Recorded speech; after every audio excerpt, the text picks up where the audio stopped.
اب آگے چلیے، جوڑا آ رہا ہے سورۃ القیامہ اور پھر اس کا جوڑا ہے سورۃ الدہر۔ بسم اللہ الرحمن الرحیم۔ لا اقسم بهذا البلد وانت لا اقسم بیوم القیامہ ولا اقسم بالنفس اللوامہ ایحسب الانسان ان لن نجمع عظامہ۔ یہ سورت جو ہے بہت ہی حسین اور بہت منفرد سمجھیے کہ نمائندہ ایک سورت ہے قرآن مجید کی۔ اس کا جو خطاب کا انداز ہے، جو میں نے شروع میں آپ کو جو انٹروڈکٹری لیکچرز دیے تھے، اس کا اسلوب جو ہے وہ خطابت کا ہے۔ قرآن کو ہم کہہ سکتے ہیں کہ it's a collection of divine orations، اللہ تعالیٰ کے خطبات، مجموعہ خطبات الہیہ۔ تو مختلف مواقع پر جیسے کہ خطیب کو خطبہ دیتا ہے، اس طریقے سے اللہ تعالیٰ نے یہ سورت نازل کی ہے۔ حضور پڑھ کر سناتے تھے تو آپ کا انداز بھی خطیبانہ ہوتا تھا۔ حدیث میں آتا ہے کہ جب آپ خطبہ دیتے تھے تو آپ کی آواز بلند ہو جاتی تھی، اعلیٰ صوتہ احمرت عیناہ، آنکھیں سرخ ہو جاتی تھی، اور آپ اس طریقے سے خطبہ دیتے تھے جیسے کہ کوئی سپہ سالار اپنے فوجیوں کو للکار رہا ہے، بڑھا رہا ہے کہ لڑو اور آگے بڑھو، یہ انداز ہوتا تھا۔ اس طرح کا خطبہ اس میں آپ دیکھیں گے ابھی بات ایک طرف ہو رہی ہے، ابھی کسی اور طرف ہو گئی، کبھی کسی تحویل الخطاب، اس کے لیے بہت، پھر یہ کہ 4-6 آیتیں آئیں گی ایک خاص قسم کے آہنگ میں، خاص قسم کے قوافی تو ہم کو نہیں کہنا چاہیے، تو یہ آتے ہیں، وہی انہی حروف پر صورتیں ختم ہو رہی ہیں، وہی سٹائل ہے، پھر کچھ سٹائل بدلے گا، پھر 4-6 صورتیں اس دوسرے انداز کی ہوگی، پھر 4-6 تیسرے انداز کی ہوگی۔ تو یہ آپ صورت جو ہے فصاحت و بلاغت میں بھی فلو بے انتہا ہے، اور خطیبانہ انداز، اور اس میں تحویل الخطاب۔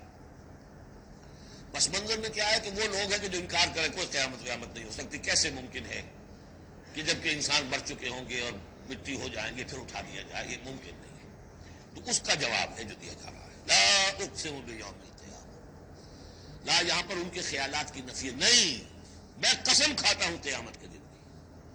تمہیں شک ہے اور مجھے اتنا یقین ہے کہ میں قسم کھا رہا ہوں قیامت کے دن کی۔ ولا، اور پھر نہیں، اقسم بالنفس اللوامہ، میں قسم کھاتا ہوں نفس لوامہ کی۔ نفس لوامہ کون سا نفس ہے انسان میں، جسے ہم ضمیر کہتے ہیں، کانشنس، ملامت کرنے والا۔ مائی کانشنس از بائٹنگ می، میرا ضمیر مجھے ملامت کر رہا ہے۔ تو آپ برا کام کرتے ہیں تو ضمیر اندر سے کچھ شے ہے، تو کیوں ہے یہ؟ اگر کوئی نیکی نہیں، بدی نہیں، تو یہ اندر کی خرش کیوں ہو جاتی ہے؟ اور اگر یہ نیکی ہے اور بدی ہے تو اس کا نتیجہ نکلنا چاہیے کہ نہیں؟ یعنی پہلی آیت جو ہے وہ تو اسی طرح کی ہے جیسے سورہ تغابن میں ہم نے پڑھا تھا، قل بلا وربی لتبعثن ثم لتنبؤن بما عملتم۔ اس میں دلیل کوئی نہیں ہے، اذعان ہے، ایک شخص اپنے یقین کو دلیل کے طور پر پیش کر رہا ہے، اور یہ اس پر سارا دار و مدار ہے، کون شخص ہے؟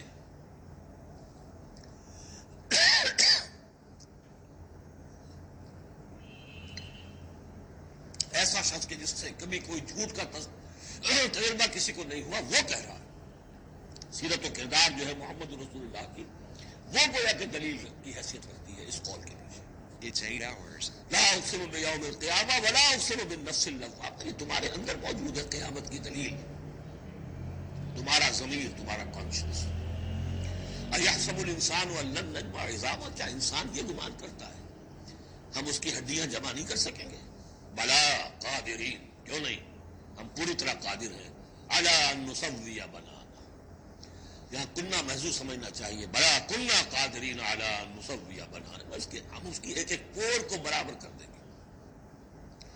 بل یرید الانسان لیفجر امامہ، اصل سبب جو ہے آخرت کے انکار کا وہ یہ ہے کہ انسان چاہتا ہے کہ فسق و فجور جس کا عادی ہو گیا اسے جاری رکھے، حرام خوری چھوڑنی نہیں، جس عیش کا خوگر ہو گیا ہوں اس کو چھوڑ نہیں سکتا، قیامت کو مانوں گا تو پھر دیکھنا پڑے گا کیا غلط ہے، کیا صحیح ہے، کیا جائز ہے، کیا ناجائز ہے۔ اس لیے جیسے کہ بلی کو دیکھ کر کبوتر آنکھ بند کر لے، ظاہر بات ہے کہ وہ بلی تو نہیں ختم ہو جائے گی، در حقیقت یہ قیامت سے آنکھیں چراتے ہیں، آنکھیں بند کر رہے ہیں، اس لیے کہ انہیں پتا ہے کہ ہم نے کیا آگے بھیجا ہے اور آگے بھی کرنے کا وہی ارادہ ہے۔ بل یرید الانسان لیفجر امامہ یسأل ایان یوم القیامہ، پوچھتا ہے بڑے استہزائی انداز میں، اچھا جی کب ہوگا یہ قیامت کا دن؟ جواب بھی اسی انداز میں ہے، یوم ہم علی النار یفتنون کی طرح۔ فرمایا فاذا برق البصر، جب وہ قیامت آئے گی نگاہیں چدیا جائیں گی، خسف القمر، چاند بے نور ہو جائے گا، یا یہ کہ چاند دھس جائے گا سورج کے اندر، وجمع الشمس والقمر، اور سورج اور چاند یکجا کر دیے جائیں گے۔ یہ جو ہے کشش ثقل کا جو باہمی ثقل ہے ان کروں کا، اس کے نظام میں ذرا سی کہیں گڑبڑ ہو اور پھر تو یہ سب کے سب ایک دوسرے سے ٹکرائیں گے۔ فَإِذَا بَرِقَ الْبَصَرُ وَخَسَفَ الْقَمَرُ وَجُمِعَ الشَّمْسُ وَالْقَمَرُ يَقُولُ الْإِنسَانُ يَوْمَئِذٍ أَيْنَ الْمَفَرُّ، یہی انسان اس دن کہے گا ہے کوئی جگہ بھاگ جانے کی؟ اللہ نہیں، لا وزر، کوئی ٹھکانا نہیں ہے۔ إِلَىٰ رَبِّكَ يَوْمَئِذٍ الْمُسْتَقَرُّ، اس دن تو تمہیں اپنے رب ہی کے حضور میں جا کھڑے ہونا ہے۔ يُنَبَّأُ الْإِنسَانُ يَوْمَئِذٍ بِمَا قَدَّمَ وَأَخَّرَ، اور جتلا دیا جائے گا انسان کو اس دن جو کچھ اس نے آگے بھیجا ہوگا، جو پیچھے چھوڑا ہوگا۔ ہم اعمال نیک ہوں یا بد ہوں، اس کا کچھ حصہ آگے بھیج دیتے ہیں اپنی زندگی میں، کچھ اس کے پیچھے جو اثرات چلتے ہیں اس کا حساب بھی بعد میں جاری رہتا ہے۔ وہ ڈیبٹ کریڈٹ جو ہے ہمارے کھاتے میں ہوتا رہے گا۔ تم نے یہ نیک کام شروع کیا تھا، آگے آگے پھیل رہا ہے، تو جو اور اس کام میں شریک ہے ان کا اجر بھی رہے گا، وہ پورا رہے گا، ان کے اجر میں سے کمی نہیں ہوگی، لیکن اتنا ہی حساب آپ کے کام میں بھی درج ہوتا رہے گا۔ اسی طریقے سے کسی نے برا کام شروع کیا تو ادھر تک جہاں تک اس کے اثرات جائیں گے تو انسان کو بتا دیا جائے گا یہ تو آپ نے اپنی موت سے پہلے آگے ہی بھیج دیا تھا، یہ تو آپ کے وہ اعمال ہیں، اور یہ ذرا وہ ہے پیچھے اس کے جو اثرات ہیں۔ بل الانسان علی نفسہ بصیرہ، اور انسان کو تو جتلانے کی ضرورت بھی نہیں ہوگی کہ بتایا جائے، ہر انسان کو خود معلوم ہوگا کہ میں کتنے پانی میں ہوں۔ انسان اپنے نفس پر خود بصیرت رکھتا ہے۔ وَلَوْ أَلْقَىٰ مَعَاذِيرًا، چاہے کتنے ہی وہ بہانے پیش کرے۔ ہوتا ہے کہ انسان کوئی شخص جو ہے بڑا چرب زبان ہے اور وہ اپنے آپ کو بالکل ریشنلائز کر لیتا ہے اپنے طرز عمل کو، میں نے ٹھیک کیا، صحیح کیا، کوئی غلط بات نہیں ہے، کوئی عذرات موجود ہے، تو وہ تنظیم کی تو زبان بند ہو جاتی ہے، کچھ نہیں کہہ سکتے، لیکن یہ کہ اس کا دل اس کو بتا رہا ہوتا ہے کہ تو جھوٹا ہے۔ بل الانسان علی نفسہ بصیرہ ولو القیٰ معاذیرہ لا تحرک بہ لسانک لتعجل بہ، عجلت والا مضمون یہ بالکل ابتدا میں یہاں آیا تھا۔ اے نبی آپ اس قرآن کے اب دیکھیے، اب گفتگو حضور سے شروع ہو گئی۔ ابھی تک انسان جو منکرین تھے ان کی بات ہو رہی تھی، شروع میں امامہ، عظامہ، قیامہ، اور اس کے بعد بصر، قمر، مفر، وزر، مستقر، پھر اس کے بعد بصیرہ، معاذیرہ، اب اس کے بعد اور بدل رہے ہیں۔ لا تحرک بہ لسانک لتعجل بہ، آپ اس قرآن کے ذریعے سے اپنی قرآن کے ساتھ اپنی زبان کو تیزی سے حرکت نہ دیں کہ جلدی سے آپ اس کو یاد کر لیں۔ ان علینا جمعہ وقرآن، ہمارے ذمے ہے اس کو جمع کر دینا اور پڑھوا دینا۔ جمع بھی کر دینا کہ اس میں سے کوئی حصہ جو ہے آپ بھولے نہیں، اور قرآن اب اس کی ترتیب بھی ہم بتاتے جائیں گے کہ اب جو وہی آئی ہے اس کو کہاں رکھنا ہے تاکہ اس کی ترتیب معین ہو۔ فَإِذَا قَرَأْنَاهُ فَاتَّبِعْ قُرْآنَهُ، پھر جب ہم پڑھوائیں اس کو جس ترتیب سے اسی کی پیروی کیجیے گا۔ یہ ترتیب وہ ہے ترتیب مصحف جس کے تحت کے قرآن مرتب کیا گیا، اور ہم مانتے ہیں کہ یہ ترتیب نزول کی نہیں ہے، نزول کے ساتھ ہی اللہ تعالیٰ کا حکم آتا تھا کہ اب یہ وہی فلاں جگہ ہو۔ ثم ان علینا بیانہ، پھر ہمارے ذمے ہے اس کو واضح کر دینا بھی، جیسے کہ ہم دیکھ چکے ہیں قرآن مجید کی تبیین کرتا ہے۔ سورہ نساء میں دو احکام کے بارے میں آئے گا، یستفتونک، اور حالانکہ وہ حکم آ چکا ہے سورہ نساء میں پہلے، لیکن لوگوں نے سوال کیا تو قل اللہ یفتیکم فی الکلالہ، تو جاؤ اللہ واضح کر دیتا ہے، تم بلا بھی واضح نہیں ہوئی کلالہ کی بات، لوگ وعدہ کر دیتا۔ تو قرآن کے اندر بھی بعد میں واضح کر دی گئی چیزیں، اور یہ کہ پھر حدیث جو ہے سب سے بڑی شے ہے کہ جو اس کی بیان کرنے والی ہے۔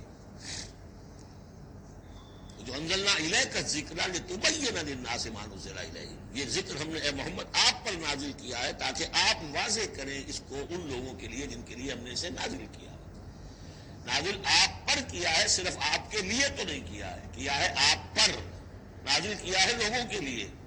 اب ان کو واضح کرنا، اس کے اندر کہیں اگر کوئی اشکال ہو تو اسے حل کرنا، کہیں کوئی اگر اجمال ہے تو اس کی تفصیل بیان کرنا، یہ آپ کا کام۔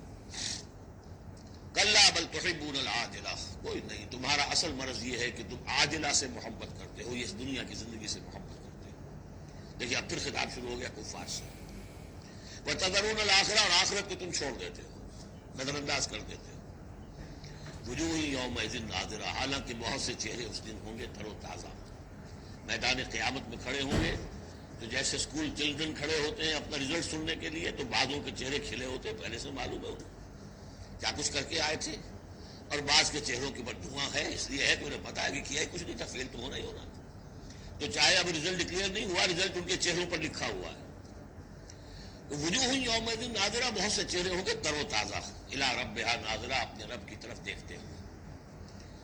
اس میں بعض لوگوں نے یہ کہا ہے کہ ناظرہ سے مراد ہے انتظار کر رہے ہوں گے اپنی رب کی رحمت کا، اس لیے کہ رؤیت باری تعالیٰ جو ہے وہ ممکن نہیں ہے کہ میدان حشر میں ہو جائے، لیکن میرے نزدیک پوری حضرات کی رائے زیادہ صاحب ہے جو سمجھتے ہیں کہ رؤیت ہوگی۔ اہل ایمان کو عین میدان حشر میں بھی ایک درجے کی رؤیت باری تعالیٰ سے مشرف کیا جائے گا، یہ مضمون آ جائے گا سورہ مطففین میں واضح ہو جائے گا۔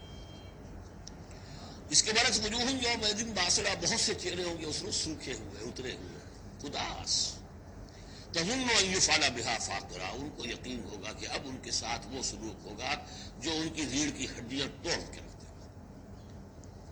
کلا اذا بلغت التراقی، اب ایک نقشہ دکھایا جا رہا ہے، ایک تو بڑی قیامت ہے، فَإِذَا بَرِقَ الْبَصَرُ وَخَسَفَ الْقَمَرُ وَجُمِعَ الشَّمْسُ وَالْقَمَرُ يَقُولُ الْإِنسَانُ يَوْمَئِذٍ أَيْنَ الْمَفَرُّ۔ ایک تو وہ ایک قیامت ہے جو فرد کی قیامت ہے، موت کے بعد کی قیامت صغریٰ۔ کلا اذا بلغت التراقی، جب یہ جان آ کے پھنس جاتی ہے ہنسلیوں میں، وقیل من راق، کہا جاتا ہے کوئی جھاڑ پھونک کرنے والا۔ بڑے بڑے ریشنلسٹ بھی اس مرحلے پر آ کر، بابا ڈاکٹروں نے جواب دے دیا، حکیموں نے جواب دے دیا، چلو کوئی تعویذ گنڈا کچھ ہو، کہیں سے کوئی جھاڑ پھونک کوئی تو ہو، کسی طریقے سے ہو، تو آخری درجے میں ان کو بھی انسان چیز پکار کر لیتا ہے۔ قیل من راق، ہے کوئی جھاڑ پھونک کرنے والا؟ وظن انہ الفراق، اور گمان ہو گیا اس کو کہ اب تو فراق ہے، جانا ہے، یہ گھر بھی چھوڑنا ہے جو بڑے چاؤ سے بنایا تھا، اور یہ آل اولاد کو بھی چھوڑ کر جانا ہے۔ والتفت الساق بالساق، اور وہ جو جان کندنی کا عالم ہوتا ہے تو پنڈلی پنڈلی سے لپٹ رہی ہے، جان نکلنی شروع ہوتی ہے جسم کے نچلے حصے سے۔ الی ربک یومئذ المساق، اس دن تو تمہیں اپنے رب ہی کی طرف دھکیلے جانا ہے۔ پھر بدل گئے قوافی، فلا صدق ولا صلی، تو نہ اس نے تصدیق کی نہ نماز پڑھی، ولکن کذب وتولی، بلکہ جھٹلا دیا اور پیٹھ موڑ لی۔ تصویر لفظی ہے جو نقشہ اس وقت ہوتا تھا۔ ثم ذهب الى اهله يتمطى، اور پھر چلا اپنے گھر والوں کے پاس اکڑتا ہوا جا رہا ہے۔ حضور کی بات کو تو نظر انداز کر دیا، امشو، چلو چلو یہاں سے، واصبروا علی آلہتکم، صبر کرو، جا کے جمے رہو اپنے آلہہ پر۔ ذهب الى اهله يتمطى، اولیٰ لک فاولیٰ ثم اولیٰ لک فاولیٰ، افسوس ہے تجھ پر، اور افسوس ہے تجھ پر، اور پھر افسوس ہے تجھ پر، اور پھر افسوس ہے تجھ پر۔ ایحسب الانسان ان یترک سدی، کیا انسان یہ سمجھتا ہے کہ اسے یوں ہی چھوڑ دیا جائے گا؟ کوئی باز پوچھ نہیں، کوئی حساب کتاب نہیں، کوئی جواب طلبی نہیں، کوئی اجر نہیں، کوئی سزا نہیں، کوئی جزا نہیں۔ الم یکن نطفۃ من منی یمنی، کیا نہیں تھا وہ ایک گندے پانی کی بوند جو ٹپکائی گئی؟ ثم کان علقا، پھر وہ ایک کھجور کے مانند تھا کہ جو رحم مادر کی دیوار کے ساتھ چمٹی ہوئی تھی۔ علقۃ فخلق فسوی، پھر اسی کو اس نے بنایا، اسی میں نقش و نگار بنا دیے، اسی میں آنکھیں آ گئیں، اسی میں کان آ گئے، اسی میں کیا کیا بنایا۔ فی ظلمات ثلاث، تین پردوں کے اندر۔ فجعل منہ الزوجین، اسی سے بنا دیے، کسی کو نر، کسی کو مادہ، کسی کو مؤنث، کسی کو مذکر۔ الیس ذلک بقادر علی ان یحیی الموتیٰ، عقل کے اندھو یہ سوچو، وہ ہستی جو یہ سب کچھ کر رہی ہے وہ اس پر قادر نہیں ہوگی کہ مردہ کو زندہ کر دے؟ یہ تمہارا مشاہدہ ہے گندے پانی کی ایک بوند سے۔ افلاطون بھی اسی سے آ گیا، اور بقراط بھی، اور سقراط بھی، اور ظاہر بات ہے انبیاء بھی وہیں سے آئے ہیں۔ کہاں سے آئے ہیں؟ ایک ہی استثناء ہے نا حضرت عیسیٰ علیہ السلام کا، باقی تو سب کہاں سے آئے؟ وہیں سے آئے۔ سارے اولیاء اللہ کہاں سے آئے؟ وہیں سے آئے۔ گندے پانی کی بوند، اس سے کیا کچھ وہ بناتا ہے۔ تو تمہارا یہ خیال ہے کہ وہ مردہ کو زندہ نہیں کر سکے گا، اتنا عاجز ہو گیا۔ فعینا بالخلق الاول بل ہم فی لبس فی الخلق الجدید۔ اس کے بعد جیسا کہ یہ سوال ہے، بلا، کیوں نہیں؟ پروردگار یقیناً الیس ذلک بقادر بلا نشہد انک قادر علی ان تحیی الموتیٰ،